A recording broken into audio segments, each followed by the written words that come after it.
নমস্কাৰ ইয়াত ওপৰৰ শিৰোনাম ষ্টুডিঅ'ত মই প্ৰাঞ্জল প্ৰতিম হাজৰিকা প্ৰথমে ব্ৰেকিং নিউজ ডিব্ৰুগড়ত দিন দুপৰতে বন্দুকধাৰী সন্ত্ৰাসৰ সৃষ্টি কৰিছে একেলগে তিনিজনক গুলিয়ালে সঞ্জয় দাস নামৰ এজন লোকে প্ৰথমে পত্নীক গুলিওৱাৰ পিছত গুলিয়ালে পুত্ৰ আৰু মোমাইকক এই গুলিচালনাত নিহত সঞ্জয় দাসৰ পত্নী স্বপ্না দাস গুলিবিদ্ধ লোকজনৰ পুত্ৰ আৰু মোমাইক পাৰিবাৰিক কন্দলৰ পৰিণতিত এই ভয়ংকৰ ঘটনা সংঘটিত হয় ডিব্ৰুগড়ৰ শুকান পুখুৰীত সংঘটিত হৈছে এই ঘটনা গুলিচালনা কৰা সঞ্জয় দাস এছএছবিৰ প্ৰাক্তন জোৱান সংকটজনক অৱস্থাত চিকিৎসাধীন পুত্ৰ আৰু মোমাইক পুনৰ জনাইছো ডিব্ৰুগড়ত দিন দুপৰতে বন্দুকধাৰী সন্ত্ৰাসৰ সৃষ্টি কৰিলে একেলগে তিনিজনক গুলিয়ালে সঞ্জয় দাস নামৰ এজন লোকে প্ৰথমে পত্নীক গুলিওৱাৰ পিছত গুলিয়ালে পুত্ৰ আৰু মোমাইকক এই গুলিচালনাত নিহত হ'ল সঞ্জয় দাসৰ পত্নী স্বপ্না দাস গুলিবিদ্ধ লোকজনৰ পুত্ৰ আৰু মোমাইকো পাৰিবাৰিক কন্দলৰ পৰিণতিত এই ভয়ংকৰ ঘটনা সংঘটিত হয় ডিব্ৰুগড়ৰ শুকান পুখুৰীত সংঘটিত হৈছে এই ঘটনা গুলিচালনা কৰা সঞ্জয় দাস এছএছবিৰ প্ৰাক্তন জোৱান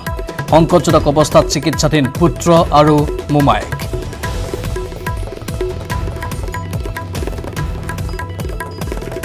মানে around 11:30 আমি গম পাইছো আমাৰ ইনফৰমেশন তো আহিছে 11:45 এনেকুৱা সময়তে 11:30 মানে সঞ্জয় দাস বুলি এজন ব্যক্তি হি মানে লালুকা গাঁৱৰ মানে নাগৰিক হয় মানে ৱাসী হয় তো হি কি কৰিছে মানে নিজৰ licensed pistol Jammu and Kashmir পৰা লৈছে বুলি মই এইমাত্ৰ গম পাইছো সো হি লাইসেন্স নিজৰ .32 লাইসেন্স পিষ্টল ইউজ কৰি নিজৰ মানে ৱাইফক গলিয়াই দিছে আৰু পুতেককো মানে ফায়াৰিং কৰিছে আৰু তাৰ পিছত যেতিয়া মানে হি পলাইছে পলোৱাৰ সময়তে ৰাস্তাতে এটা তেখেতৰ ব্ৰাদাৰ ইন ল আছে তেখেতৰ নাম হয় গণকান্ত হাজাৰিকা তেখেতকো মানে গুলিয়াই দিলে সো ৱাইফ তো মানে ডেড বুলি মই গম পাইছোঁ AMCH পৰা খবৰ পাইছোঁ বাকী দুইজন মানে পুতেক আৰু মানে ব্ৰাদাৰ ইন ল দুইজনে মানে ক্ৰিটিকেল হয় এতিয়া সো মোৰ মতে সেইটো .32 ৱেপন ইউজ কৰিছে পাঁচটা মানে ফাৰ্ষ্ট POত মানে তিনিটা এমটি কেছ পাইছোঁ ইয়াত দুটা এমটি কেছ পাইছোঁ সো মোৰ মতে আৰু দুটা গলি তাকিব লাগিব হাতিয়াৰত বন্দুকত হয়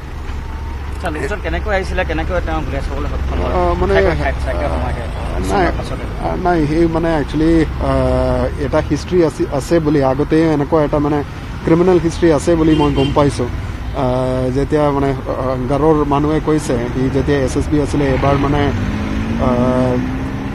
হাতিয়াৰ লৈ পেলাই পলাইছে বুলি মই গম পাইছোঁ আৰু চ' এলকহলিক বুলিও মই গম পাইছোঁ চ' অলপ মানে আনচাউণ্ড মাইণ্ড নিচিনা লাগিছে চ' আমি ছিকিউৰিটি ফ'ৰ্চেছকো এলাৰ্ট কৰি দিছোঁ গোটেই এৰিয়া কাৰ্ডন কৰি চাৰ্চ কৰিব লাগিব আৰু নিজৰ ছেফটিটো চাব লাগিব কাৰণ সি এতিয়াও মানে বন্দুক তাৰ হাতত আছে so' let's see what can be done আমি মানে অতি সোনকালে ধৰিম বুলি ভাবিছোঁ হয়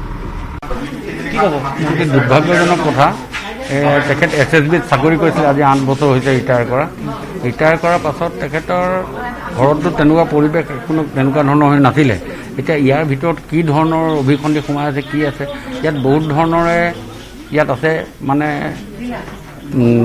পুতেককো গুলিয়াইছে তাৰপিছত তেখেতৰ পৰিবাৰক গুলিয়াইছে আৰু যাওঁতে বোলে ৰাস্তাত তেখেতৰ মোমায়েক এজনকো ৰাস্তাত গুলিয়াই থৈ গৈছে এতিয়া এই কথাটোৱে আজিৰ ডেটত সাংঘাতিক প্ৰাসংগিকতা মই ভাবোঁ যে নিশ্চয় ইয়াত কিবা কথা লুকাই আছে এইটো অনুসন্ধান কৰিলে গম পাব কিন্তু মানুহজন এটা পলাতক অৱস্থাত আছে পুলিচ আহিছে SP মহোদয় আহিছে সকলো ইয়াত এইটো আছে আৰু এৰিয়াটো কৰ্ডন কৰাৰ ব্যৱস্থা কৰা হৈছে আৰু অনুসন্ধান চলাই থকা হৈছে চাৰিওপিনে নিশ্চয় আমি ভাবিছোঁ যে অতি সোনকালে এই দোষীক ধৰা পৰাৰ সম্ভাৱনা আছে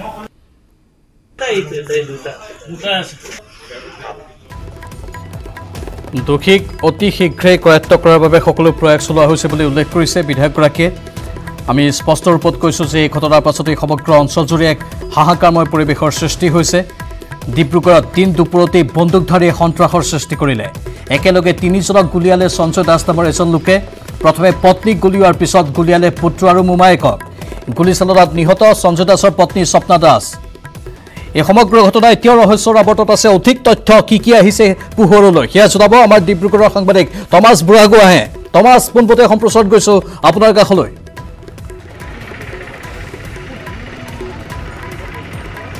সঁচা প্ৰাঞ্জল সকলোতকৈ ডাঙৰ কথাটো হৈছে যে সঞ্জয় দাস যোগ্যাকী ব্যক্তি তেখেতক কিন্তু আৰক্ষী এতিয়ালৈকে কৰায়ত্ব কৰিবলৈ পৰা নাই আৰু তেখেতৰ হাতত এটা .32 পিষ্টল আছে য'ত সজীৱ গুলি আছে 2টা আৰু ইতিমধ্যে আৰক্ষী অধীক্ষকগৰাকীয়ে যে মন্তব্য কৰিছে যে 5 ৰাউণ্ড ইতিমধ্যে তেখেতে গুলী চালনা কৰিছে এতিয়াও 2টা সজীৱ গুলি আছে .32 পিষ্টলৰ সৈতে আৰু তেখেতক কৰায়ত্ব কৰিবলৈ পৰা নাই প্ৰথম 11:30 বজাত তেখেতৰ যি বাসগৃহ শুকান পুখুৰীত তেখেতৰ বাসগৃহত তেখেতৰ পত্নীক আৰু তেখেতৰ পুত্ৰক গুলীয়াই আক্ৰমণ কৰে গুলীয়াই আৰু তাৰপিছত 1 কিলোমিটাৰমান দূৰত আহি তেখেতৰ মোমায়েকৰ ঘৰত আহি উপস্থিত হয় মোমায়েকজনক ঘনকান্ত হাজৰিকা তেখেতক গুলীয়াই আৰু তাৰপিছত তেখেতে ইয়াৰ পৰা নিৰ্বিঘ্নে ৰাওনা হৈ যায় আৰু বৰ্তমান আমি অসম চিকিৎসা মহাবিদ্যালয়ৰ পৰা গম পাইছোঁ যে যিগৰাকী পত্নী তেখেতৰ স্বপ্না দাস তেখেতৰ ইতিমধ্যে মৃত্যু হৈছে আৰু আমি জানিব পৰা মতে মোমায়েকগৰাকীও মৃত্যু হৈছে কিন্তু ডক্টৰে সেয়া কনফাৰ্ম কৰাৰ পিছতে আমি জনাব পাৰিম কিন্তু ঘটনাটো সংঘটিত কৰাৰ পিছত তেখেতে এতিয়া জোৰদাৰ অভিযান চলাই আছে সেইগৰাকী সঞ্জয় দাসক কৰায়ত্ব কৰিবলৈ আৰু তেখেত আজিৰ পৰা 8 বছৰ আগতে তেখেতে ভলেণ্টিয়াৰ এটেইনমেণ্ট লৈছিলে SSBৰ পৰা আৰু তাৰপিছত তেখেতৰ ওচৰত এটা লাইচেঞ্চ পিষ্টল আছিল যিটো .32 পিষ্টল আৰু সেই পিষ্টলটো তেখেতে কাশ্মীৰৰ পৰা ক্ৰয় কৰিছিল বুলি আমি জানিছোঁ বৰ্তমান মই দেখুৱাইছোঁ ইয়াৰ সমগ্ৰ পৰিৱেশটো স্নিপাৰ দল অনা হৈছে সঞ্জয় দাসক কৰায়ত্ব কৰিবলৈ আৰু জোৰদাৰ অভিযান চলোৱা হৈছে যাতে তেখেতে আৰু এনেধৰণৰ ঘটনা সংঘটিত কৰিব নোৱাৰে মই ঘনকান্ত হাজৰিকা তেখেতৰ বাসগৃহত আহি পাইছোঁহি আৰু যিহেতু তেখেতৰ মোমায়েক আছিলে আৰু কথা পাতিবলৈ চেষ্টা কৰিম যদিও ইয়াত হুকাখুলীয়া পৰিৱেশ হৈ আছে কেনেকৈ কি হ'ল দাদা ঘটনাটো মইতো নাছিলোঁ ঘৰত ই আহিলে বুলি কৈছে মায়ে সঞ্জয় দাস মাৰ লগত ভিতৰত বোলে 2 মিনিট কথাও পাতিলে দেউতা দোকানতে আছিলে ই বোলে দেউতাৰ লগত কথা পাতি দোকানলৈ আহিলে মা ভিতৰলৈ গা ধুবলৈ গ'ল শব্দ এটা শুনিছে ধাম কৰা আহি দেখিছে মানুহজন ইয়াত পৰি আছে তেজে লুটিপুটি হয় সি নাই পলালে বোলে তাৰপিছত আহিলে মোৰ মিছেছ আছিলে ঘৰত মইতো নাছিলোঁ মেডিকেল শংকৰদেৱ বোলে লৈ গৈছে বুলি কৈছে তাত ডেড বুলি কৈছে এতিয়া পষ্টমৰ্টম লৈ যাব ঢুকালে বুলি কৈছে কিছু বৰ্তমান হুকাকুল পৰিৱেশ আৰু যদিও এতিয়া বিশেষ তেনেকুৱা ধৰণৰ পৰিৱেশ নহয় তথাপি সুধিছোঁ কিবা ধৰণৰ শত্ৰুতা বা কিবা নাই একো কথাই নাই তাৰ লগত একো কথাই নাই আমাৰ যোৱা খেলি কৰিব দেউতাকেইটা মনা কৰিব পাৰে খেলা চেলা বুলি নাজানো আৰু বেলেগ কথা একোতো আমাৰ কথাই নাই আহি মালত ভালকৈ কথা পাতি ওলাই আহিছে আহি কিনি দেউতাকে মাৰি থৈ গৈছে আহি শুনিছোঁ ঘৰতো বোলে গুলিয়াই থৈ আহিছে কাক ধুনীয়াকৈ নেকাবাক সঞ্জয় দাসৰ তেখেতৰ স্বভাৱটো কেনেকুৱা আছিলে কিছুমান বেয়া অভ্যাস বুলি আমি শুনিছিলোঁ জুৱা খেলা জাতীয় আৰু খুব জুৱা খেলে বুলি শুনিছোঁ মই চাকৰি তাকৰি এৰি দিছে বোলে হেৰি কৰি ভলণ্টিয়াৰ এটা লৈছোঁ য'ত জুৱা খেলি ফুৰে বুলি জানো আৰু হয় বৰ্তমান ইয়াৰ পৰিৱেশ মই দেখুৱাবলৈ চেষ্টা কৰিছোঁ পৰিৱেশটো অত্যন্ত দুখজনক আৰু হয়তো কথা ক'ব পৰা অৱস্থাত তেওঁৰ পুত্ৰ বৰ্তমান নাই এক হুকাকুল অৱস্থা কিন্তু তাৰ মাজতো আমি সুধিছোঁ পুত্ৰই নিজ মুখে এইমাত্ৰ এটা কথা ক'লে যে চিকিৎসালয়ৰ পৰা এটা খবৰ আহিছে যে তেওঁৰ পিতৃৰ মৃত্যু হৈছে অৰ্থাৎ এই সমগ্ৰ ঘটনাত এতিয়া মৃত্যুৰ সংখ্যা 2জনলৈ বৃদ্ধি পাইছে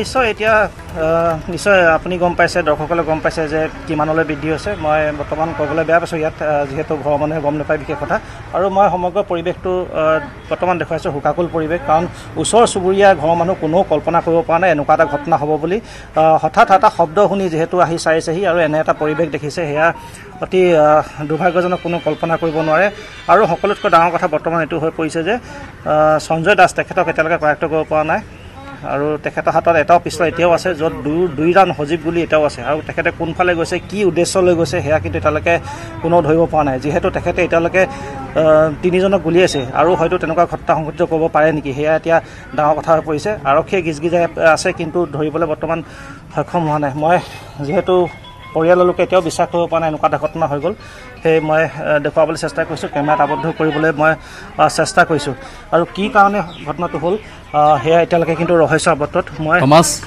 ৰহস্য আৱৰ্তত আছে কিন্তু জুৱা খেলিছিল সঞ্জয় দাসে সুৰাপানো কৰিছিল মানসিকভাৱে সুস্থিৰ অৱস্থাত আছিল নে নাই তাক লৈ এতিয়া কিন্তু সকলোৰে মনত সন্দেহৰ সৃষ্টি হৈছে তেওঁ কিবা কাৰণত মানসিকভাৱে হয়তো কিছু শোচনীয় অৱস্থাত থাকিব পাৰে প্ৰাঞ্জল এতিয়া সন্দেহ কৰা হৈছে যে সঞ্জয় দাস প্ৰাঞ্জল সঞ্জয় দাস সন্দেহ কৰা হৈছে যে তেখেতে ইয়াতে লুকাই আছে বুলি সন্দেহ কৰা হৈছে আৰু এইদৰে এতিয়া বৰ্তমান আৰক্ষীয়ে অনুসন্ধান চলাইছে মই সেই দৃশ্য দেখুৱাইছোঁ আৰু ঘটনাটো সংঘটিত কৰি কোনফালে গ'ল এতিয়ালৈকে গম পোৱা হোৱা নাই কিন্তু বৰ্তমান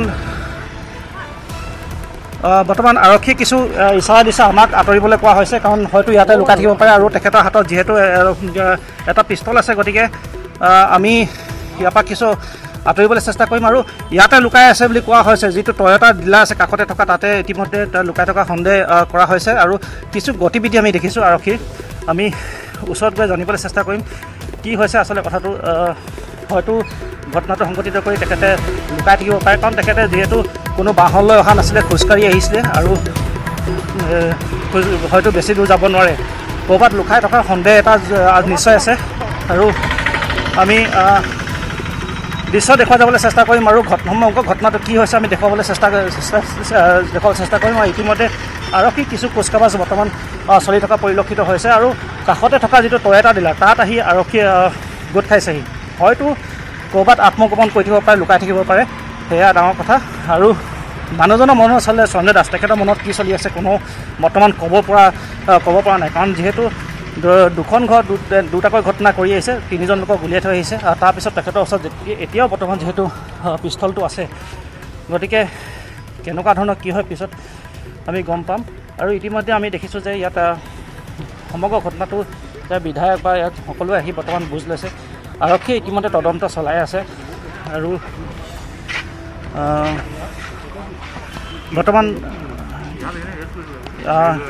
বৰ্তমান আমি দেখুৱাইছোঁ যে ইয়াৰ পৰিৱেশটো আৰক্ষীয়ে অনুসন্ধান চলাই আছে বৰ্তমান ইয়াত কিন্তু লুকাই থকা নাই তেখেতে ইয়াৰ পৰা আঁতৰি গৈছে আৰু আমি বৰ্তমান যিহেতু আৰক্ষী অধীক্ষকগৰাকী আছে আমি পুনৰ কথা পাতিবলৈ চেষ্টা কৰিম আৰু মই এতিয়া স্পষ্ট কৰি দিবলৈ বিচাৰিছোঁ ইতিমধ্যে এই ঘটনাটোত দুজন লোকৰ মৃত্যু হোৱা খবৰ ইতিমধ্যে আহিছে পত্নী স্বপ্না দাস আৰু তেখেতৰ আৰু মোমাইক ঘনকান্ত হাজৰিকা তেখেত দুজনৰ মৃত্যু হৈছে বুলি গম পাইছোঁ আৰু যিজন পুত্ৰ আছিল পুত্ৰগৰাকীৰ অৱস্থা কিন্তু সংকটজনক কাৰণ তেখেতৰ মূৰত গুলি লাগিছে বুলি আমি তথ্য পাইছিলোঁ পৰৱৰ্তী সময়ত গম পাম যে তেখেতৰ অৱস্থা কেনেকুৱা কিন্তু তিনিজনকৈ লোকক গুলীয়া হৈছিলে তাৰে দুজনৰ বৰ্তমান মৃত্যু হৈছে হয় কিমান ভয়ংকৰ হ'ব পাৰে টমাছ সেয়েহে মানসিকতাৰ কথাটো মই কৈছোঁ যে নিজৰ পত্নী আৰু পুত্ৰক হত্যা কৰিবলৈ উদ্যত হ'ল ইতিমধ্যে পত্নীৰ মৃত্যু হৈছে নিজৰ মোমাইকক গুলীয়াই হত্যা কৰিছে কেনে মানসিক অৱস্থাত সেই সঞ্জয় দাস বোলা ব্যক্তিগৰাকী থাকিব পাৰে আৰু তেওঁ এতিয়া সকলোৰে বাবে কিন্তু ভয়ংকৰ ক'ত আছে আৰক্ষীয়েও গম নাপায় আপুনি যিটো ডিলাৰত উপস্থিত আছে তাত কিছু সময় পূৰ্বে হয়তো লুকাই আছিল কিন্তু তাৰ পৰা এতিয়া পলায়ন কৰিছে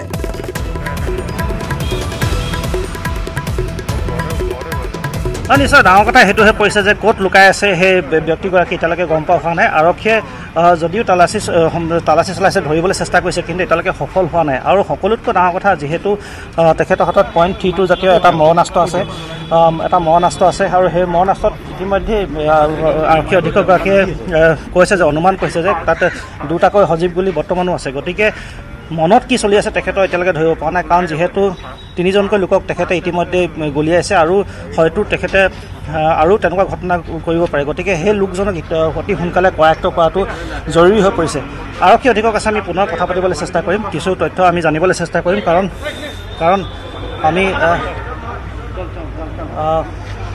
আমি কিছু সময় পিছত আৰক্ষী অধীক্ষকগৰাকীৰ লগত কথা পাতিবলৈ চেষ্টা কৰিম আৰু ইতিমধ্যে যিহেতু সমগ্ৰ অঞ্চলতে আৰক্ষীয়ে এতিয়া তলা চলাই আছে সেই লোকজনৰ সঞ্জয় দাস আৰু এই সঞ্জয় দাসক এতিয়া বৰ্তমান তেখেতক কৰায়ত্ব কৰাটো তেখেতক ধৰাটো কিন্তু অত্যন্ত জৰুৰী হৈ পৰিছে কাৰণ আৰু ঘটনা সংঘটিত হ'ব পাৰে যিটো ঘটনাই সমগ্ৰ ডিব্ৰুগড়তে চাঞ্চল্যৰ সৃষ্টি কৰিছে পিষ্টলটো ৰিকভাৰী কৰা অত্যন্ত জৰুৰী আৰু সেই যিটো বিশেষ পিষ্টল যিটো দিয়ে গুলীয়া হৈছিলে সেই পিষ্টল তেখেতে কাশ্মীৰৰ পৰা প্ৰয়োগ কৰিছিলে বুলি আমি জানিব পাৰিছোঁ কাশ্মীৰৰ লাইচেঞ্চ আৰু কাশ্মীৰৰ তেখেতে পিষ্টলটো প্ৰয়োগ কৰিছিল আৰু তেখেতে নিজৰ চাকৰি SSB যি চাকৰি আছিল সেই চাকৰিটো 8 বছৰ পূৰ্বে তেখেতে ভলেণ্টিয়াৰ ৰিটায়াৰমেণ্ট লৈছিলে আৰু ইতিমধ্যে তেখেতৰ পৰিয়ালৰ লোকে জনাইছে যে তেখেতে জুৱা খেলা এটা বেয়া অভ্যাস আছিলে তেখেতে জুৱাৰ বেয়া এটা অভ্যাস আছিলে আৰু বহু লোকে কৈছে যে লোকজন এলকহলিক আছিলে অৰ্থাৎ তেখেত নিচাসক্ত আছিলে মদৰ নিচাসক্ত আছিলে গতিকে কি হৈছে কি নাই হোৱা সেয়া পৰৱৰ্তী সময়ত গম পাম কিন্তু এয়া স্পষ্ট হৈ পৰিছে যে এক ঘৰুৱা কণ্ডলৰ ফলতে এনেকুৱা এটা ঘটনা সংঘটিত হৈছে যি একেবাৰে ভয়ংকৰ ঘটনা পুনৰ আমি যাবলৈ চেষ্টা কৰিম যি ঘৰৰ পৰিৱেশ আমি দেখুৱাবলৈ চেষ্টা কৰিম ঘৰৰ যিসকল ব্যক্তি আছে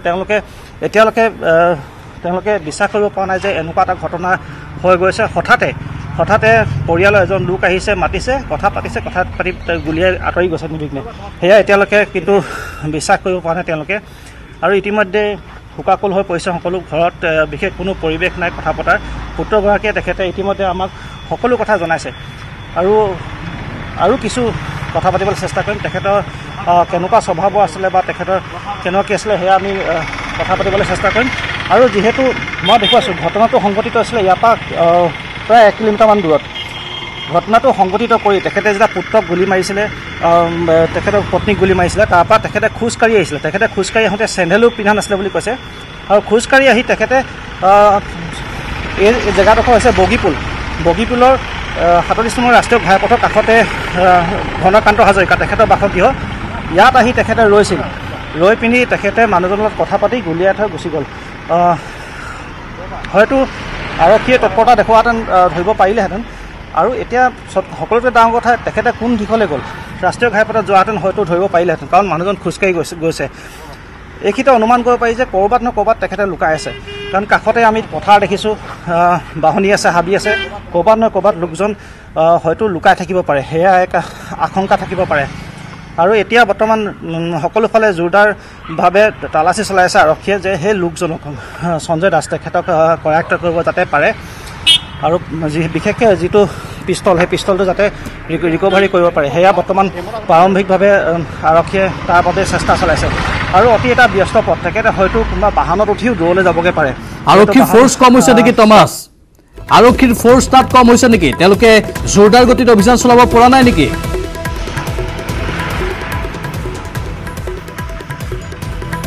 আমি ঘটনাটো সংঘটিত হোৱাৰ পিছতে দেখিছিলোঁ আৰক্ষী অধীক্ষক আহি উপস্থিত হৈছিলহি, ইয়াৰ ভাৰপ্ৰাপ্ত বিষয়া, থানাৰ ভাৰপ্ৰাপ্ত বিষয়া আহি উপস্থিত হৈছিলহি, বিভিন্নজন আৰক্ষী উচ্চপদস্থ বিষয়া আহি উপস্থিত হৈছিলহি। কিন্তু এতিয়ালৈকে সংহত উলিয়াব পৰা নাই কোনফালে গৈছে। আৰু বৰ্তমান যিহেতু সোধপোছ চলাই আছে প্ৰাৰম্ভিক অৱস্থাত। আৰু সম্পূৰ্ণ ঘটনাটো যদি আমি চাওঁ, ইয়াৰ পৰা 1 কিলোমিটাৰ আগত যেতিয়া গুলি আছিলে 11:30 বজাত, ইয়াৰ পৰা 11:30 বজাত, আৰু তাৰপিছত ইয়ালৈ আহি পাওঁতে আধা ঘণ্টা সময় লাগিব, অৰ্থাৎ 12 বজাত। 12 বজাৰ পৰা এতিয়ালৈকে 1 ঘণ্টা 15 মিনিটমান পাৰ হৈ গৈছে। গতিকে বেছি সময় হোৱা নাই। এই 1 ঘণ্টা সময়ত কিমান দূৰ যাব পাৰে লাইনত থাকক। কিন্তু অত্যন্ত ভয়ংকৰ উদ্যত মাৰণাস্ত্ৰ হাতত আছে সঞ্জয় দাসৰ। যদি ইয়াৰ পাছত অন্য এক ভয়ংকৰ ঘটনাও সংঘটিত হ'ব পাৰে সেই আশংকা প্ৰকাশ কৰা হৈছে। কিন্তু ব্ৰেকিং নিউজ আমি জনাইছোঁ, ডিব্ৰুগড়ৰ গুলীচালনাত 2জনৰ মৃত্যু হৈছে। পত্নীৰ মৃত্যুৰ পিছত সঞ্জয় দাসৰ মোমায়েকৰো মৃত্যু হৈছে। সংকটজনক অৱস্থাত আছে চিকিৎসাধীন পুত্ৰৰ মূৰত গুলী লাগিছিল। আমি আকৌ এবাৰ জনাইছোঁ, ডিব্ৰুগড়ৰ গুলীচালনাত মৃত্যুৰ সংখ্যা 2জনলৈ বৃদ্ধি পাইছে।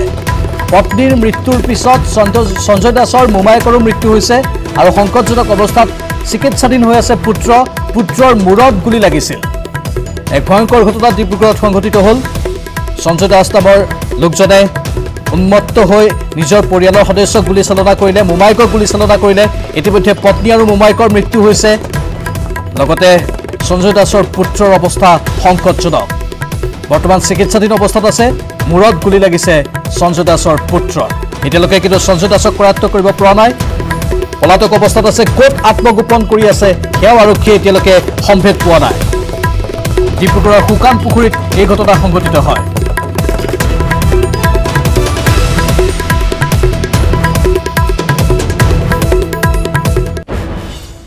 খবৰ আৰু আছে, জনাই থাকিম বাণিজ্যিক বিৰতিৰ পাছত। পুনৰ স্বাগতম। 3জনলৈ বৃদ্ধি পাইছে অসমত কৰোণাত মৃত লোকৰ সংখ্যা। GMCHত মৃত্যু কৰোণা সংক্ৰমিত এজন লোকৰ। মৃত লোকজন গোপীন্দ্ৰ চন্দ্ৰ মালাকাৰ। কৰ্কট ৰোগত আক্ৰান্ত হৈ আছিল লোকজন। তিনিচুকীয়াৰ গুইজানত ঘৰ গোপীন্দ্ৰ চন্দ্ৰ মালাকাৰৰ। 12 মে'ত মুম্বাইৰ পৰা উভতিছিল অসমলৈ। দুৰ্ভাগ্যজনকভাৱে 3জনলৈ বৃদ্ধি পাইছে অসমত কৰোণাত মৃত লোকৰ সংখ্যা। GMCHত মৃত্যু হৈছে কৰোণা সংক্ৰমিত এজন লোকৰ। মৃত লোকজন গোপীন্দ্ৰ চন্দ্ৰ মালাকাৰ। কৰ্কট ৰোগত আক্ৰান্ত হৈ আছিল লোকজন। তিনিচুকীয়াৰ গুইজানত ঘৰ গোপীন্দ্ৰ চন্দ্ৰ মালাকাৰৰ। 12 মে'ত মুম্বাইৰ পৰা তেওঁ উভতিছিল অসমলৈ।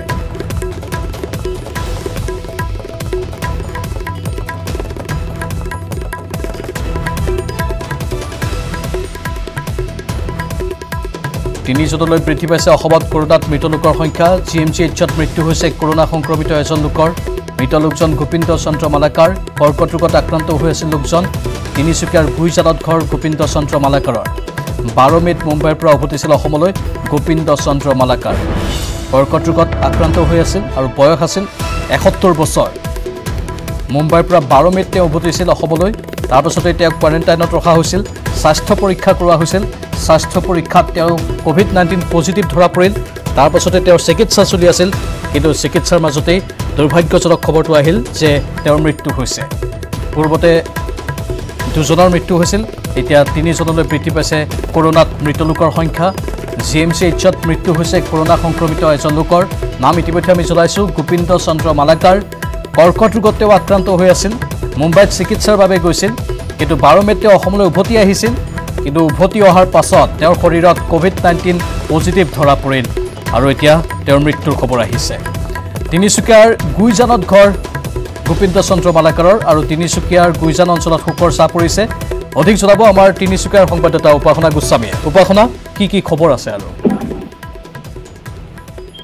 হয় প্ৰাঞ্জল ইতিমধ্যে ক'ব লাগিব যে সঁচাকে বহুত দুখৰ খবৰ তিনিচুকীয়াবাসীৰ বাবে আৰু তিনিচুকীয়া জিলাৰ প্ৰথমটো খবৰ বুলি ক'ব লাগিব কোভিড-19 আক্ৰান্ত হৈ মৃত্যু হৈছে গোপিন্দ চন্দ্ৰ মালাকাৰ 70 বছৰ বয়স বুলি ক'ব লাগিব তেখেতৰ আৰু তেখেতে আমি জানিব পৰা মতে তেখেতে মুম্বাইৰ পৰা যিসকল 6খন বাছাই যোগেৰে যি কেঞ্চাৰ ৰোগীসকল আহিছিলে কৰ্কট ৰোগীৰ আক্ৰান্ত হৈ আছিলে তাৰ ভিতৰত এজন তেখেতো আছিলে আৰু প্ৰথমতে তেওঁ গুৱাহাটীত উপস্থিত হৈ হোটেল ৰেডিচন ব্লু তেওঁ এডমিট কৰা হৈছিলে আৰু কোৱাৰেণ্টাইনত ৰখা হৈছিলে আৰু যেতিয়া কোৱাৰেণ্টাইনৰ ৰখাৰ পিছতে তেওঁ যেতিয়া কৰ্কট ৰোগত আক্ৰান্ত হোৱাৰ পিছত তেওঁ যেতিয়া পজিটিভ যেতিয়া তেখেতৰ ওলালে দেহত আক্ৰান্ত কৰোনা আক্ৰান্ত তেতিয়া তেখেতক ততাতৈয়াকৈ GMCHত ভৰ্তি কৰোৱা হৈছিলে আৰু আজি আমাৰ হাতত তেখেতে ইমান দিনে কোৱাৰেণ্টাইন হৈ আছিলে GMCHত ভৰ্তি কৰা হৈছিলে পৰীক্ষাসমূহ তেওঁলোক চলি আছিলে আৰু যিহেতু আজি আমাৰ হাতত আহি পৰিছে হিমন্ত বিশ্ব শৰ্মা স্বাস্থ্য মন্ত্ৰীগৰাকী নিজে টুইট কৰিলে যে আজি তেখেতৰ হঠাতে মৃত্যু ঘটে কৰোনা আক্ৰান্ত হৈতো এই বহুত ভয়াৱহ কথা বুলি ক'ব লাগিব তিনিচুকীয়াবাসীৰ কাৰণে কিয়নো তিনিচুকীয়া জিলাত যিহেতু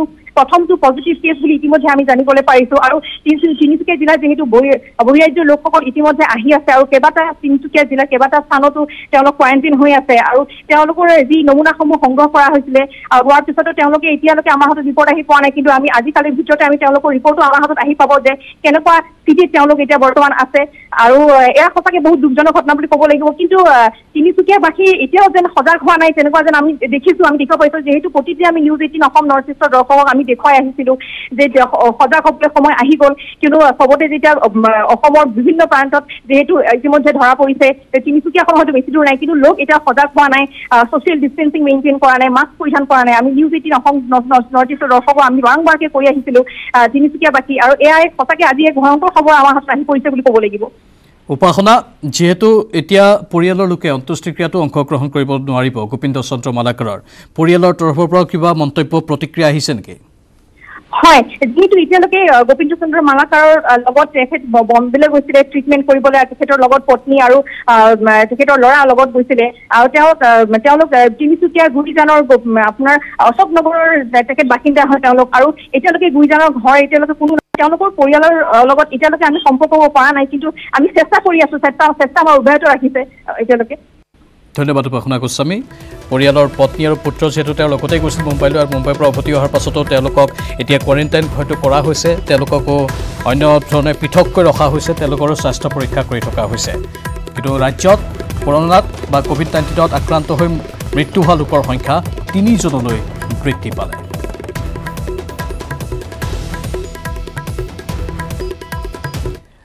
মহানগৰীত লকডাউনৰ নীতি নিয়ম উলংঘা কৰা হৈছে আদাবাৰীত খোল খালে কেইবাখনো শ্বপিং মল খোল খালে V2 চিটি লাইফ আৰু বজাৰ ইণ্ডিয়া আৰক্ষীয়ে বন্ধ কৰি দিয়ে পাছত সেই শ্বপিং মল কেইখন লকডাউনৰ নীতি নিয়ম উলংঘা কৰা হৈছে লকডাউন 4.0 এই সময়খিনিত শ্বপিং মল চিনেমা হল কোনো খুলিব নোৱাৰিব বুলি স্পষ্ট ৰূপত কোৱা হৈছে নিৰ্দেশনাত কিন্তু তাৰ পাছতো নীতি নিয়ম উলংঘা কৰা হৈছে মহানগৰীৰ আদাবাৰীত খুলি দিয়া হ'ল কেইবাখনো শ্বপিং মল খোল খালে V2 চিটি লাইফ আৰু বজাৰ ইণ্ডিয়া পাছত অৱশ্যে আৰক্ষীয়ে বন্ধ কৰি দিয়ে এই শ্বপিং মল কেইখন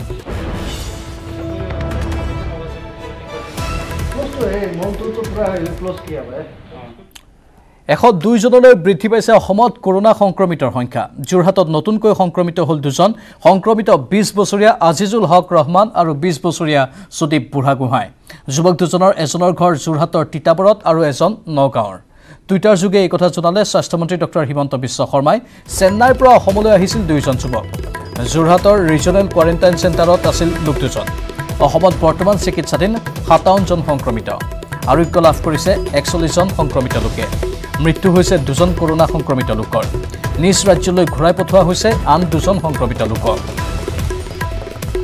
102জনলৈ বৃদ্ধি পাইছে অসমত কৰোনা সংক্ৰমিতৰ সংখ্যা যোৰহাটত নতুনকৈ সংক্ৰমিত হ'ল 2জন সংক্ৰমিত 20 বছৰীয়া আজিজুল হক ৰহমান আৰু 20 বছৰীয়া সুদীপ বুঢ়াগোহাঁই যুৱক দুজনৰ এজনৰ ঘৰ যোৰহাটৰ তিতাবৰত আৰু এজনৰ নগাঁৱৰ টুইটাৰ যোগে জনালে স্বাস্থ্যমন্ত্ৰী ডক্টৰ হিমন্ত বিশ্ব শৰ্মাই চেন্নাইৰ পৰা অসমলৈ আহিছিল 2জন যুৱক যোৰহাটৰ ৰিজনেল কোৱাৰেণ্টাইন চেণ্টাৰত তেওঁলোক আছিল অসমত বৰ্তমান চিকিৎসাধীন হৈ আছে 57জন সংক্ৰমিত আৰোগ্য লাভ কৰিছে 41জন সংক্ৰমিত লোকে মৃত্যু হৈছে 2জন কৰোনা সংক্ৰমিত লোকৰ নিজ ৰাজ্যলৈ ঘূৰাই পঠোৱা হৈছে আন 2জন সংক্ৰমিত লোকক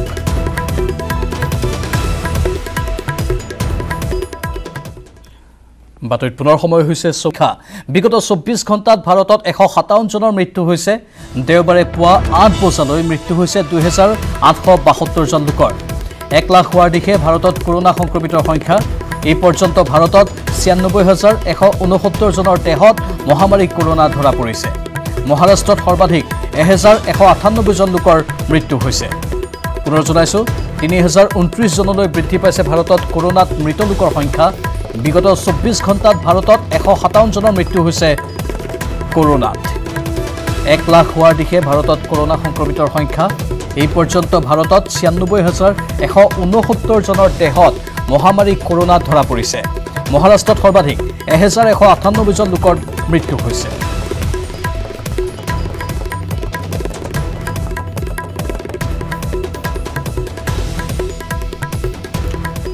আনেক ব্ৰেকিং নিউজ এবাৰ অসম বিধানসভাৰ এজন কৰ্মচাৰীক চিকিৎসালয়ত ভৰ্তি কৰোৱা হৈছে অত্যাধিক বৃদ্ধি কৰ্মচাৰী দুজনৰ শৰীৰৰ উষ্ণতা প্ৰথমে এজন কৰ্মচাৰীক চিকিৎসালয়ত ভৰ্তি কৰোৱা হৈছিল তাৰ পাছত আন এজন কৰ্মচাৰীকো ভৰ্তি কৰোৱা হৈছে দুজনৰ শৰীৰতেই উষ্ণতা বৃদ্ধি পোৱা দেখিবলৈ পোৱা গ'ল আজি কাৰ্যালয়লৈ আহিছিল 2জন কৰ্মচাৰী মূল প্ৰৱেশদ্বাৰত চোৱা হৈছিল শৰীৰৰ উষ্ণতা স্বাস্থ্য বিভাগে চিকিৎসালয়লৈ নিলে কৰ্মচাৰী খগেন শইকীয়া ইফালে ঘৰলৈ যাবলৈ দিয়া হ'ল আনজন কৰ্মচাৰী নৃপেন কলিতা অসম বিধানসভাৰ 2জন কৰ্মচাৰীক প্ৰথমে চিকিৎসালয়ত ভৰ্তি কৰোৱা হৈছিল অত্যাধিক বৃদ্ধি কৰ্মচাৰীৰ দুজনৰ শৰীৰৰ উষ্ণতা আজি কাৰ্যালয়লৈ আহিছিল 2জন কৰ্মচাৰী মূল প্ৰৱেশদ্বাৰত চোৱা হৈছিল শৰীৰৰ উষ্ণতা স্বাস্থ্য বিভাগে লগে লগে চিকিৎসালয়লৈ লৈ গ'ল কৰ্মচাৰী খগেন শইকীয়াক পাছত অৱশ্যে ঘৰলৈ যাবলৈ দিয়া হ'ল আনজন কৰ্মচাৰী নৃপেন কলিতাক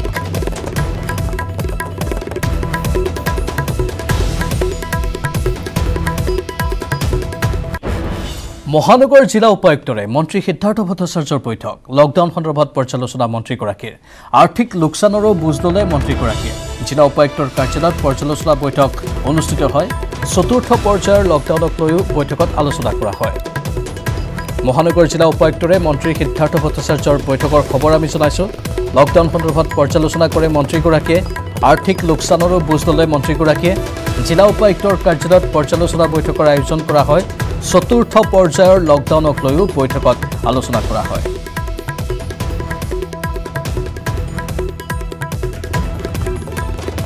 গুৱাহাটী চহৰখন আমাৰ উত্তৰ পূৰ্বৰ দুৱাৰদলি বিভিন্ন বাহিৰৰ পৰা লোকসকল আহিছে তেওঁলোকে ইয়াত আহি গুৱাহাটীৰ মাজেৰে তেওঁলোক গৈছে আমি কণ্টেইনমেণ্ট জোন কৰিছোঁ বিভিন্ন চেষ্টা কৰিছোঁ মই ভাবোঁ যে এই ক্ষেত্ৰত আমি যথেষ্ট সফল হৈছোঁ কিয়নো আমাৰ যিটো সাধাৰণতে আছিল যে কমিউনিটি যিটো সংক্ৰমণ হোৱাৰ এটা ভয় আছিল সেই সংক্ৰমণটো আমি কণ্টেইন কৰিব পাৰিছোঁ আজি ইয়াৰ উপৰি আমাৰ সন্মুখত আৰু কিছুমান প্ৰত্যাহ্বান আহি আছে কেইদিনমান পিছতে বাৰিষাৰ বতৰ আৰম্ভ হ'ব বাৰিষাৰ বতৰৰ লগে লগে আমাৰ গুৱাহাটীত আকৌ কিছুমান সমস্যাৰ সন্মুখীন হ'বলগীয়া হয় আৰু তাতকৈ ডাঙৰ কথা হৈছে যে গুৱাহাটীত আমি এতিয়া এটা নতুন সমস্যাৰ সন্মুখীন হৈছোঁ আমাৰ যিখিনি মানুহে ধৰি লওক মলত কাম কৰিছিল জিমনেছিয়ামত কাম কৰিছিল বা এনেকুৱা ধৰণৰ দোকান পোহাৰত কাম কৰিছিল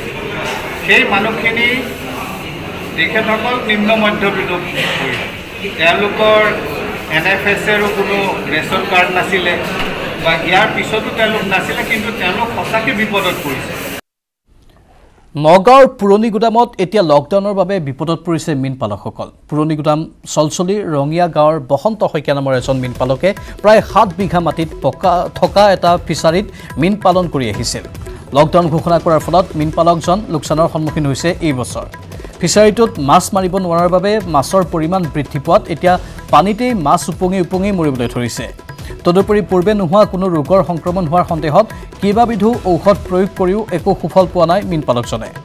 উপায়হীন হৈ এতিয়া মীনপালকজনে ফিচাৰীৰ ডাঙৰ ডাঙৰ মৰা মাছসমূহ নিজেই তুলি আনি পাৰতেই পেলাই দিছে কাউৰী চিলনীয়ে ভক্ষণ কৰিবৰ বাবে।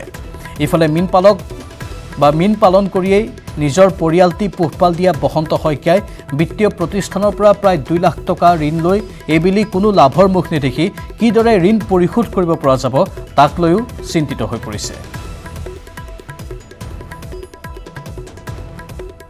লকডাউনৰ কাৰণে এতিয়া মানে বহুতখিনি মানে বিপদ হৈছে, মানে বহুত মাছ মৰি গৈছে। ধৰি লওক মাছ বেচিব পৰা নাই, 1.5 লাখ মান টকাৰ এতিয়া মাছেই আমাৰ মৰি গৈছে।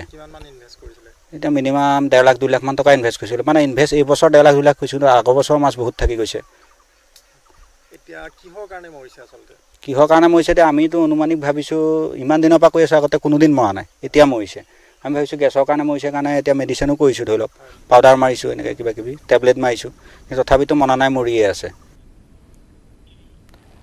নতুন নীতি নিয়মেৰে অসমত 4ৰ্থ পৰ্যায়ৰ লকডাউন। খুলিব পাৰিব সকলো দোকান পোহাৰ। চৰকাৰী কাৰ্যালয়ত 100% কৰ্মচাৰীক কাম কৰাৰ অনুমতি দিয়া হৈছে। ব্যক্তিগত খণ্ডতো 100% কৰ্মচাৰীক অনুমতি প্ৰদান কৰা হৈছে কাম কৰাৰ ক্ষেত্ৰত। অৱশ্যে শ্বপিং মল, হাট বজাৰ, জিম, চিনেমা হল, মাছ, শাক পাচলিৰ বজাৰ খোলাত বাহাল আছে পূৰ্বৰ নিষেধাজ্ঞা। খুলিব নোৱাৰিব পদপথৰ দোকান। চৰকাৰী নীতি নিৰ্দেশনা অমান্য কৰিলে শাস্তিৰ সন্মুখীন হ'ব প্ৰতিষ্ঠানৰ গৰাকী। বন্ধ থাকিব চেলুন, পাৰ্লাৰ। খেলুৱৈসকলে খেলপথাৰত অব্যাহত ৰাখিব পাৰিব ক্ৰীড়াৰ অনুশীলন। বন্ধ থাকিব মন্দিৰ, মছজিদ, সামাজিক অনুষ্ঠান, উৎসৱ পাৰ্বণ আদি। কণ্টেইনমেণ্ট জোনত বলবৎ থাকিব ৰাজ্য চৰকাৰৰ নিৰ্দেশনা। এতিয়াৰে পৰা ৰেড জোন ঘোষণাৰ ক্ষেত্ৰত ৰাজ্য চৰকাৰে ল'ব সিদ্ধান্ত।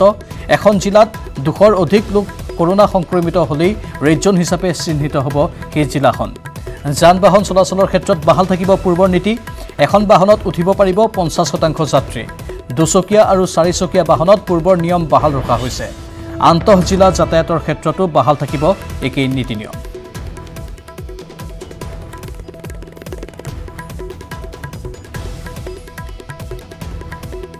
নতুন নীতি নিয়মেৰে অসমত 4ৰ্থ পৰ্যায়ৰ লকডাউন। খুলিব পাৰিব সকলো দোকান পোহাৰ। চৰকাৰী কাৰ্যালয়ত 100% কৰ্মচাৰীক কাম কৰাৰ অনুমতি প্ৰদান কৰা হৈছে। ব্যক্তিগত খণ্ডতো 100% কৰ্মচাৰীক অনুমতি প্ৰদান কৰা হৈছে কাম কৰিবলৈ। অৱশ্যে শ্বপিং মল, হাট বজাৰ, জিম, চিনেমা হল, মাছ, শাক পাচলিৰ বজাৰ খোলাত পূৰ্বৰ নিষেধাজ্ঞা বাহাল আছে। খুলিব নোৱাৰিব পদপথৰ দোকানসমূহো। চৰকাৰী নীতি নিৰ্দেশনা অমান্য কৰিলে শাস্তিৰ সন্মুখীন হ'ব প্ৰতিষ্ঠানৰ গৰাকী। বন্ধ থাকিব চেলুন, পাৰ্লাৰ। খেলুৱৈসকলে খেলপথাৰত অব্যাহত ৰাখিব পাৰিব ক্ৰীড়া অনুশীলন। বন্ধ থাকিব মন্দিৰ, মছজিদ, সামাজিক অনুষ্ঠান, উৎসৱ পাৰ্বণ আদি। কণ্টেইনমেণ্ট জোনত বলবৎ থাকিব ৰাজ্য চৰকাৰৰ নিৰ্দেশনা। এতিয়াৰে পৰা ৰেড জোন ঘোষণাৰ ক্ষেত্ৰত ৰাজ্য চৰকাৰে ল'ব সিদ্ধান্ত। এখন জিলাত 200ৰ অধিক লোক কৰোনা সংক্ৰমিত হ'লে ৰেড জোন হিচাপে চিহ্নিত হ'ব সেই জিলাখন। যান বাহন চলাচলৰ ক্ষেত্ৰত বাহাল থাকিব পূৰ্বৰ নীতি নিয়ম। এখন বাহনত উঠিব পাৰিব 50% যাত্ৰী। 2চকীয়া আৰু 4চকীয়া বাহনত পূৰ্বৰ নিয়ম বাহাল ৰখা হৈছে। আন্তঃজিলা যাতায়াতৰ ক্ষেত্ৰতো বাহাল থাকিব একেই নীতি নিয়ম।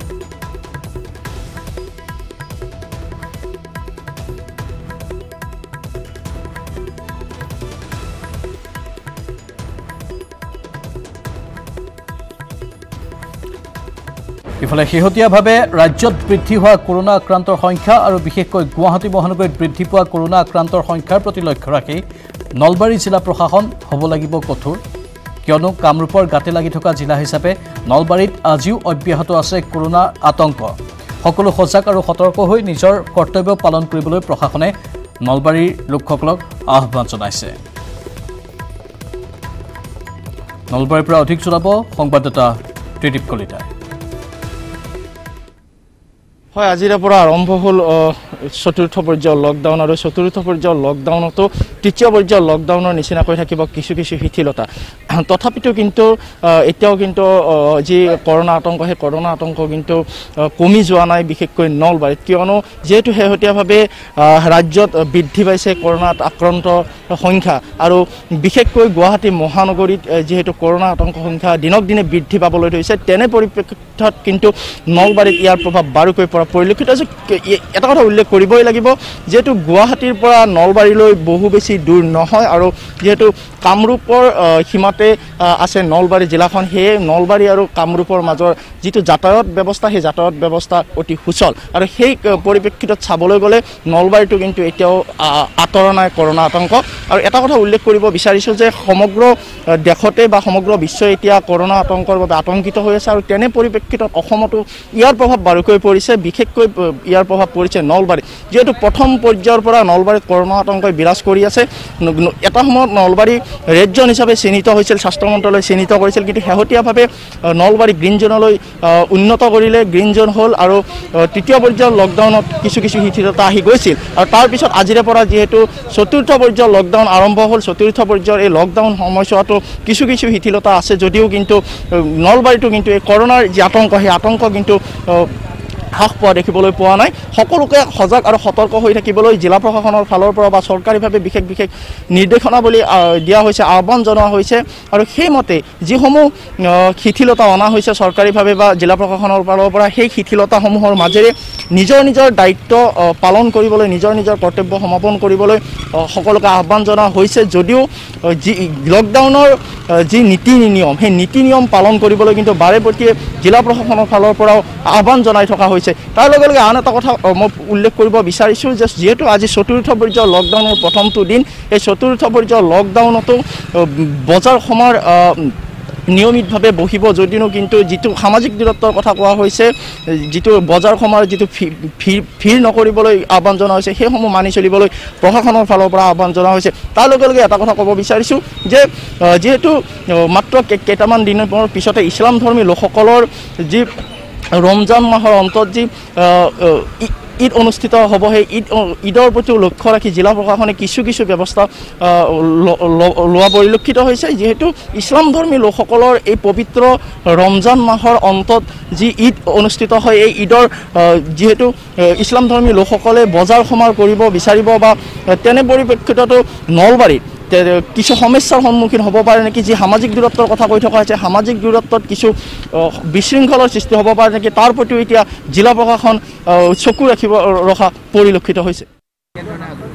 এতিয়া তাৰমানে কি বুলি কয়, ধৰক আমাৰ যিখিনি ক্ষতি হৈছে, আমাৰ ধৰকচোন এতিয়া অফিচ কছাৰীৰ পৰা আদি কৰি পৰা ঘৰুৱা পৰুৱা চবতে আমাৰ বহুত ক্ষতি লোকচান হৈছে। সেইখিনিতো পূৰ কৰিব লাগিব, কমচে কম 2 ঘণ্টা বেছিকৈ হ'লেও কৰিব লাগিব চাকৰি। এতিয়া হেৰি নহয়, কাৰণ কিয় আজি আমাকে দৰমহা দিব চৰকাৰে, ক'ৰ পৰা দিব যদি আমি ইনকাম কৰি নিদিওঁ? তেনেকৈ আমাৰ ইনকামতো আমি ল'ব লাগিব, ঠিক তেনেকৈ অকণমান কষ্ট কৰিব লাগিব এতিয়া, আৰু উপায়টো নাই। আমি ৰেডি, আমি অভাৰটাইম কৰিবলৈ ৰেডি, কাৰণ কিয় আজি 2 মাহে যিটো আমি তাৰমানে কামবিলাক বহি আছে, এইবিলাকতো কৰিবই লাগিব। এইবিলাক নকৰিলে আপোনাৰ কি বুলি কয়, কোনে কৰিব? ডিউটি আমি কৰিবই লাগিব 100% হ'লেও। তাৰ ভিতৰতে যিটো চৰকাৰে কৈছে যে মানে মাস্ক পিন্ধিব লাগিব, প্লাছ চেনিটাইজাৰ ইউজ কৰিব লাগিব, 6 ফুট ডিষ্টেঞ্চ থাকিব লাগিব, এই নিয়মখিনি মানি কৰি হ'লেও আমাৰ যিটো কাম আমি কৰি যাবই লাগিব, কাৰণ বহুত লোকচান হৈছে চৰকাৰৰ। গতিকে এই লোকচানবিলাক আমি কেনেকৈ পাৰোঁ, যিমানখিনি পাৰোঁ আমি পূৰণ কৰিবৰ কাৰণে চেষ্টা কৰিবই লাগিব। এনে সময়ত যদি চৰকাৰে কয় যে আপোনালোকে অতিৰিক্ত অলপ সময় কাম কৰক, তেনেহ'লে সাজু থাকিবনে? আমি সেইটোত সাজু আছোঁ, মই সাজু আছোঁ, বিশেষকৈ আছোঁ। যিহেতু ডক্টৰসকলে যদি ফ্ৰণ্টলাইনত থাকি পেলাই আমাৰ এই ৰোগীসকলক দিনে ৰাতি চিকিৎসা কৰিব পাৰে, তেতিয়াহ'লে আমিও আমাৰ কৰ্মত অৱদান কৰিবলৈ ৰেডি আছোঁ। এতিয়া উৎপাদিত পাচলিৰ দাম নাপায় ধুবুৰীত কৃষকে হাহাকাৰ কৰিবলগীয়া হৈছে। ভেন্দিৰ দাম এটকাৰ তলত নামি যোৱাত ৰাজপথত পেলাই দিছে ভেন্দি। ধুবুৰী জিলাৰ গৌৰীপুৰ বিধানসভাৰ চাৰজুগীপাৰা অঞ্চলৰ দৃশ্য দেখুৱাইছোঁ আমি।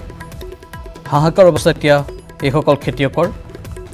ভেন্দিৰ দাম এটকাৰ তলত নামি যোৱাত ৰাজপথতেই পেলাই দিছে ভেন্দি। এই দৃশ্য ধুবুৰী জিলাৰ গৌৰীপুৰ বিধানসভাৰ চাৰজুগীপাৰা অঞ্চলৰ। অধিক জনাব সতীৰ্থ সংবাদদাতা জ্যোতিৰ্ময়ে। এফালে লকডাউন 4, আনফালে কৃষকৰ হাহাকাৰ। চৰকাৰে কিন্তু বহু কিবা কিবি ঘোষণা কৰি আছে, কিন্তু প্ৰকৃততে সেয়া কৃষকৰ কামত লাগিছেনে? এয়া আমাৰ সন্মুখত যে ভেন্দিসমূহ দেখা পাইছে, এয়া ধুবুৰী জিলাৰ গৌৰীপুৰ চাৰযোগীপাৰা অঞ্চলৰ প্ৰায় 150 বিঘাৰ ওপৰত ভেন্দি খেতি কৰা হৈছিল, কিন্তু সেই ভেন্দি বৰ্তমানে বজাৰত বিক্ৰী হোৱা নাই। কাৰণ এই ভেন্দি আজিৰ তাৰিখত তেওঁলোকৰ ট্ৰাকত লোড কৰি পেলাই গুৱাহাটী বা আন শ্বিলঙৰ বজাৰলৈ যাব লাগিছিল। লকডাউনৰ ফলত সেই সমগ্ৰ বজাৰ বৰ্তমানে বন্ধ। এনেকে ৰাজপথত ভেন্দি পেলাই দিছে খেতিয়কে। কাৰণ এটাই, কাৰণ এটকাটো কেজি যোৱা নাই ভেন্দি, আৰু এটকাত কেজি নোযোৱাৰ ফলত কিন্তু তেওঁলোকে বিক্ৰী কৰি কোনো লাভ নাই। কাৰণ 80 পইচা 70 পইচা কেজিত বৰ্তমানে ভেন্দি বিক্ৰী কৰিবলগীয়া হৈছে। তাৰ উপৰি তেওঁলোকৰ নাই কোনো ইয়াত কোনো আচলতে পাইকাৰীভাৱে কোনো ব্যক্তি অহা নাই। কেৱল মাত্ৰ 50-60 কেজি স্থানীয় বজাৰসমূহত যিখিনি প্ৰয়োজন সেইখিনিয়ে লৈছে, বাকী বস্তু তেওঁলোকৰ বিক্ৰী হোৱা নাই। গৰুক খুৱাই দিয়া, ৰাস্তাত পেলাই দিয়া, তাৰ বাহিৰে কোনো উপায় নাই। আচলতে দাদা কিমান বিঘা খেতি হৈছিল ইয়াত? আমাৰ ইয়াত চাৰযোগীপাৰাত গৌৰীপুৰ চাৰযোগীপাৰাত কমচে কম 400 বিঘা ভেন্দি খেতি কৰিছে ৰাইজে, কিন্তু ইয়াত উপায় নাই। ইয়াত মানে যিটো ওচৰৰে বজাৰত অলপ বিক্ৰী হয়, বাঢ়ি বিক্ৰী আপুনিতো দেখিব পাৰিছে। এইখিনি গুৱাহাটী বা অন্য জাগাত গ'লহেঁতেন, এতিয়া যাব নোৱাৰে লকডাউনৰ কাৰণত। এতিয়া কি কৰে চৰকাৰে নাজানো, কিন্তু ৰাইজে মৰিব ধৰিছে। ইমান ভেন্দি ইয়াত কত কৰিম? ইয়াততো আপুনি চাইছে, আকৌ আৰু ঘৰত বহুত আছে, মানে খেতি পথাৰত বহুত আছে, লাগি আছে। বৰ্তমানে কিমানকে বিক্ৰী হৈ আছে ইয়াত? বৰ্তমান 1 টকাটো নলয়, 50 পইচাটো নলয়, এনেকুৱা অৱস্থা হৈ আছে। 50 পইচা কেজি হৈছেগৈ, মানে দুখৰ কথা। এক কথাত ক'বলৈ কৃষকে গোটেই বছৰটো কষ্ট কৰি এই খেতি কৰিছে। বৰ্তমানে আপুনি কালি মোক কৈছিল কথাটো যে 100 কেজি ভেন্দি কিমান টকাত বিক্ৰী কৰিছিল? আমি কালি 100 কেজি ভেন্দি 70 টকাত বিক্ৰী কৰিছো কালি। এখন চৰকাৰে লকডাউন দিছে, লকডাউনটো মানিব লাগিব।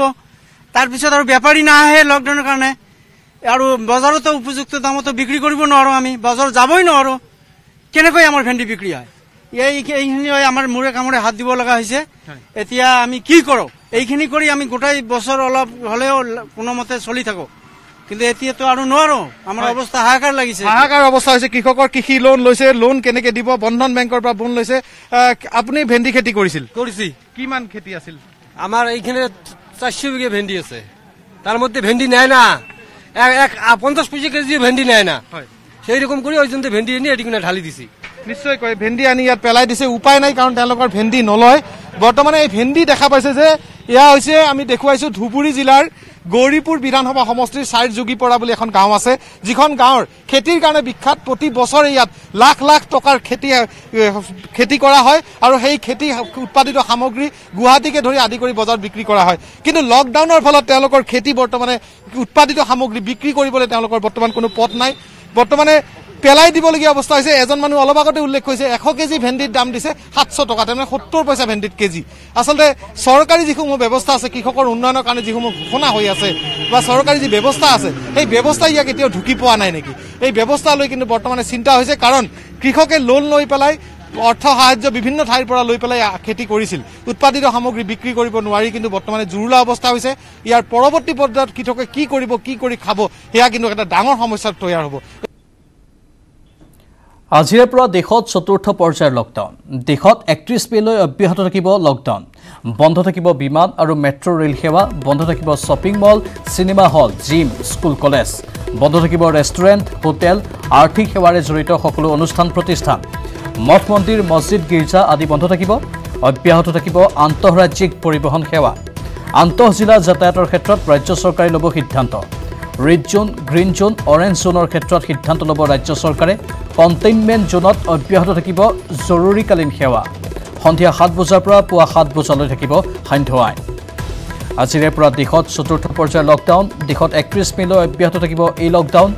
বন্ধ থাকিব বিমান আৰু মেট্ৰ' ৰেল সেৱা, বন্ধ থাকিব shopping mall, cinema hall, gym, school, college, বন্ধ থাকিব ৰেষ্টুৰেণ্ট, হোটেল, আৰ্থিক সেৱাৰে জড়িত সকলো অনুষ্ঠান প্ৰতিষ্ঠান, মঠ মন্দিৰ, মছজিদ, গীৰ্জা আদি বন্ধ থাকিব।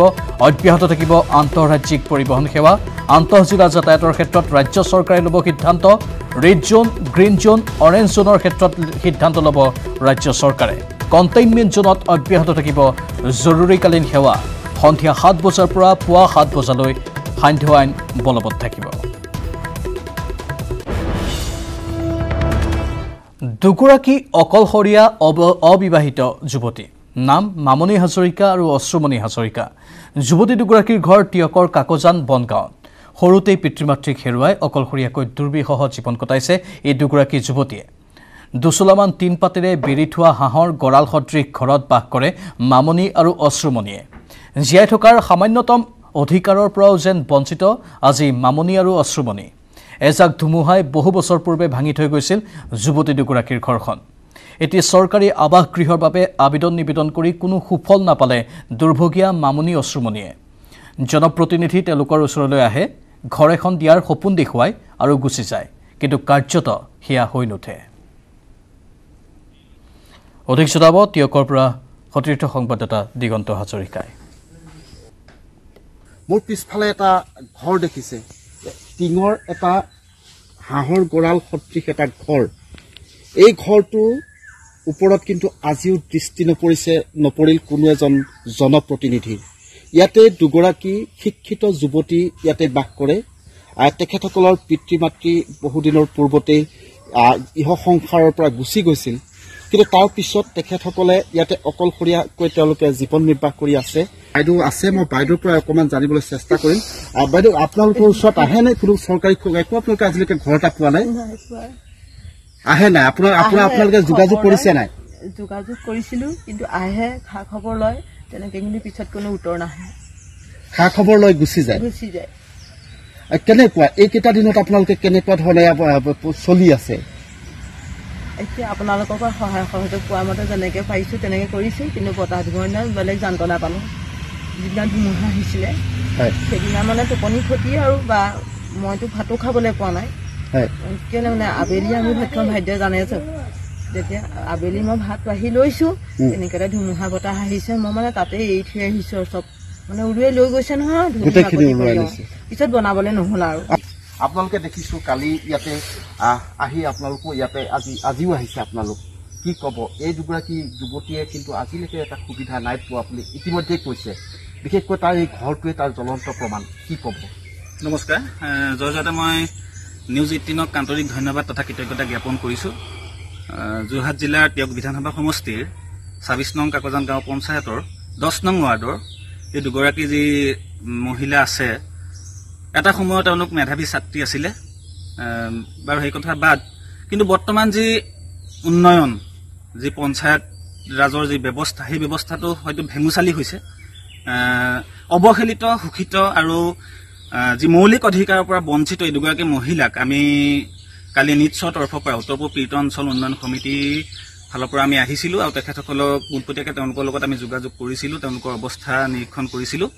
দেখি পেলাই মানে এটা কি যে এটা বুজাব নোৱাৰা এটা ভাৱ, আমাৰ এটা আবেগে আমাক খুন্দা মাৰি ধৰিছিলে যে এই সময়তো যে এনেকুৱা এটা পৰিয়াল, এনেকুৱা এটা অস্বাস্থ্যজনিত পৰিৱেশত মানুহ জীয়াই থাকিব পাৰে, তাৰ কিন্তু দায়বদ্ধতা থাকিব লাগিছিলে পঞ্চায়তৰ লগতে স্থানীয় লোক, গাঁওবুঢ়া, ৱাৰ্ড সদস্যৰ যি দায়বদ্ধ থাকিব লাগিছিলে, সেই দায়বদ্ধটো কিন্তু দেখা পোৱা নগ'ল।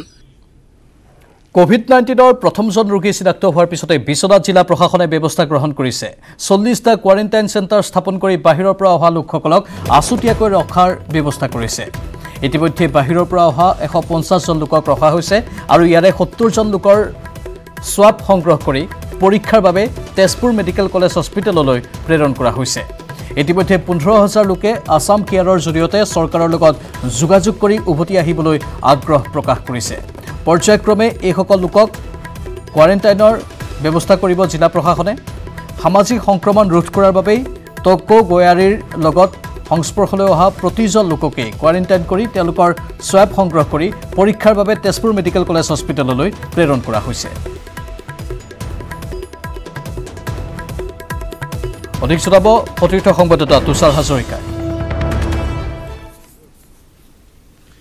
কোভিড-19 প্ৰথমজন ৰোগী বিশ্বনাথ জিলাত চিনাক্ত হোৱাৰ পিছতে বিশ্বনাথ জিলা প্ৰশাসনে কোভিড-19 সংক্ৰমণ ৰোধ কৰাৰ বাবে ব্যৱস্থা হাতত লৈছে। ইতিমধ্যে 40টাকৈ কোৱাৰেণ্টাইন চেণ্টাৰ স্থাপন কৰা হৈছে আৰু এই কোৱাৰেণ্টাইন চেণ্টাৰসমূহত কালি নিশালৈকে প্ৰায় 150 লোক আহিছে আৰু ইয়াৰে 70 জন লোকৰ স্বাব সংগ্ৰহ কৰি তেজপুৰ মেডিকেল কলেজলৈ প্ৰেৰণ কৰা হৈছে আৰু ইয়াৰ লগতে প্ৰায় 15,000 লোকে বিশ্বনাথ জিলালৈ অহাৰ বাবে অসম কেয়াৰৰ জৰিয়তে অসম চৰকাৰৰ লগত যোগাযোগ কৰিছে আৰু এই লোকসকলক থকাৰ বাবে এই কোৱাৰেণ্টাইন চেণ্টাৰসমূহ ইয়াত স্থাপন কৰা হৈছে। প্ৰায় 40টাকৈ কোৱাৰেণ্টাইন চেণ্টাৰ ইয়াত স্থাপন কৰা হৈছে। দিল্লী, মুম্বাই, কৰ্ণাটক তামিলনাডু আদি বিভিন্ন ঠাইত কৰ্মৰত হৈ থকা লোকসকল ইতিমধ্যে নিজৰ গাঁৱলৈ নিজৰ ঘৰখনলৈ আহিবলৈ আগ্ৰহ প্ৰকাশ কৰিছে আৰু ইয়াৰ বাবে এতিয়া এই কোৱাৰেণ্টাইন চেণ্টাৰসমূহ স্থাপন কৰা হৈছে আৰু ফেজ ৱাইজ এই লোকসকলক বিশ্বনাথ জিলালৈ অনা হ'ব আৰু সেইবাবে এই কোৱাৰেণ্টাইন চেণ্টাৰসমূহ স্থাপন কৰি ইয়াত ব্যৱস্থা গ্ৰহণ কৰা হৈছে যাতে এই কোৱাৰেণ্টাইনত থকা লোকসকলে কোনো ধৰণৰ অসুবিধাৰ সন্মুখীন হ'ব নোৱাৰে আৰু লগতে সামাজিক সংক্ৰমণ যাতে হ'ব নোৱাৰে তাৰ প্ৰতিও লক্ষ্য ৰাখিছে বিশ্বনাথ জিলা প্ৰশাসনে আৰু ইতিমধ্যে কোভিড-19ত আক্ৰান্ত প্ৰথমজন ব্যক্তি টক গয়াৰীৰ সংস্পৰ্শলৈ অহাৰ সন্দেহ প্ৰকাশ কৰি কেইবাজনো লোকক কোৱাৰেণ্টাইন কৰা হৈছে আৰু লগতে 11জন চিকিৎসা কৰ্মীক এজন ডক্টৰ সহ কোৱাৰেণ্টাইন কৰা হৈছে তেওঁলোকে প্ৰথম এই টক গয়াৰীক পৰীক্ষা কৰিছিল আৰু সেইবাবে তেওঁলোকক কোৱাৰেণ্টাইন কৰা হৈছে তেওঁলোকৰ সোৱাব সংগ্ৰহ কৰা হৈছে আৰু যাতে কোভিড-19ৰ কোনো ৰোগী বিশ্বনাথ জিলাত ধৰা নপৰে বা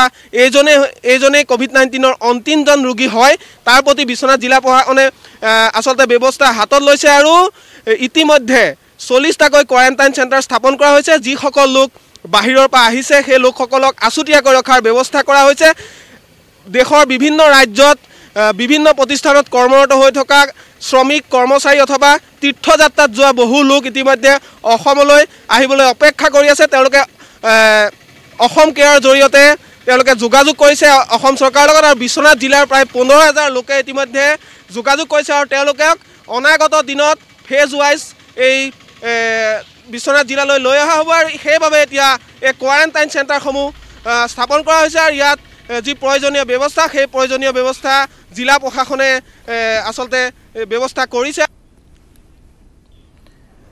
আৰু এয়া আছিল আজিৰ দুপৰৰ শিৰোনাম নমস্কাৰ।